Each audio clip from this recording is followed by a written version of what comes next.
All right, birthday weekend's up. Before we get into the reviews, I'm gonna say it.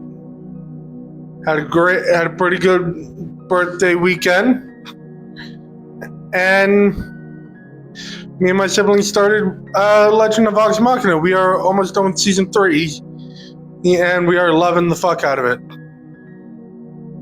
But I know what y'all are here for. Y'all are here for the review, so let's get into that. Alright, so if you remember my review on The Lifeless from last year, then voicemails for Isabelle will probably see about the same response from me. This movie follows a woman who is trying to get big as a cook and learns that after her sister died of cancer and she's been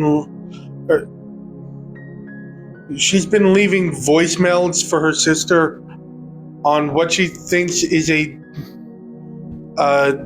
dead number,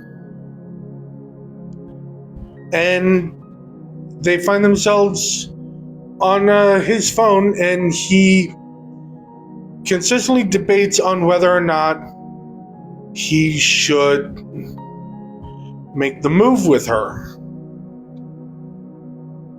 Honestly, the movie really is just... It's lifeless, but it actually knows how to handle the romance somewhat.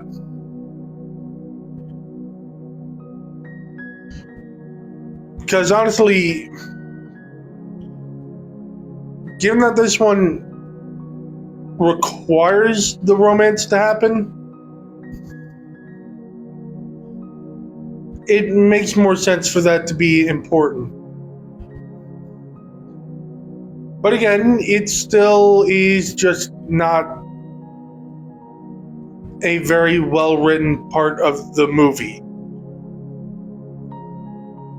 Now, the focus on the main character's grief over her sister, absolutely incredible. It was the better part of the story.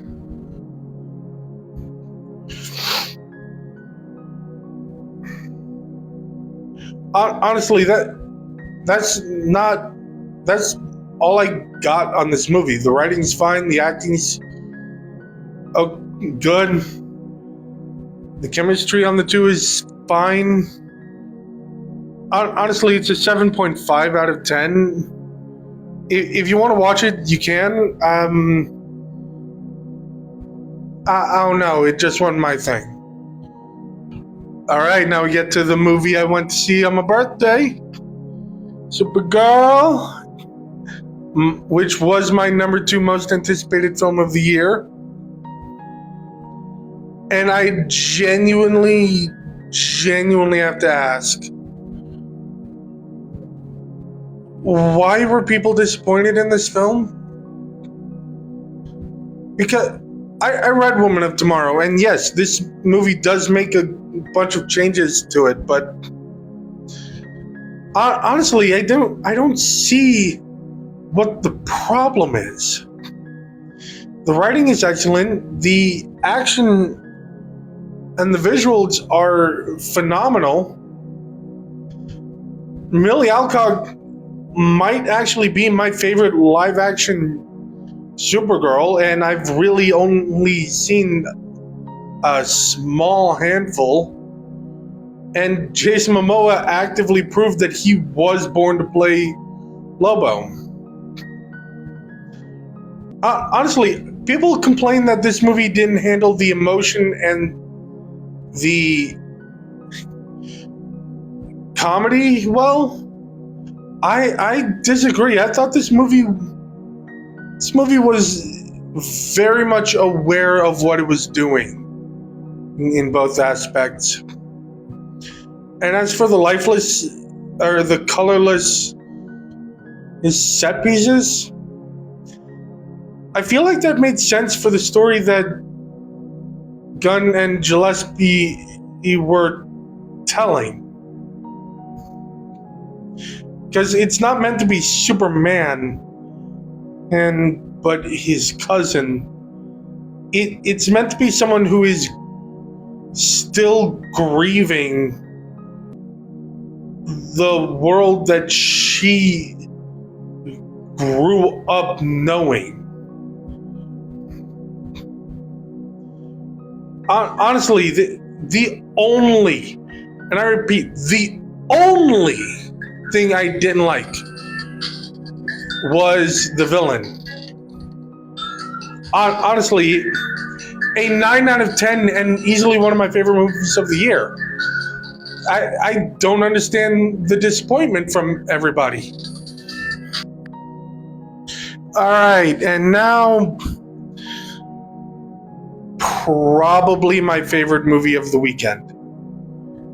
I Am Frankelda, the first stop motion animated feature from Mexico.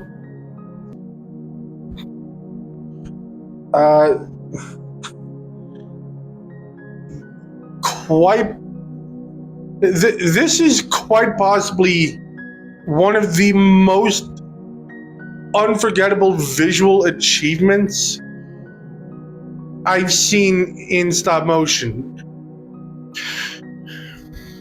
Okay, my favorite animated movie is hand drawn. It is a Ghibli film. But if I'm looking at animation as a whole, my favorite area of it is stop motion. And the way this movie used it to tell its story of a woman trying to get her stories recognized by someone is done flawlessly with this medium. And I watched this in English and the voice acting was outstanding. It moved at a solidly quick pace, but it never felt rushed. The writing was fucking top notch. And this movie's emotion and comedy and even horror were executed so perfectly that it felt like I was watching stop motion for the first time. Honestly, the fact that this 10 out of 10 is likely going to go down as one of the year's most underrated films, it feels like a crime to me. And honestly, I am sitting here begging you. It is on Netflix. Go watch this movie and keep it in the conversation to the end of the year. Because this was a literal masterpiece. All right, so that's 3 new movies down.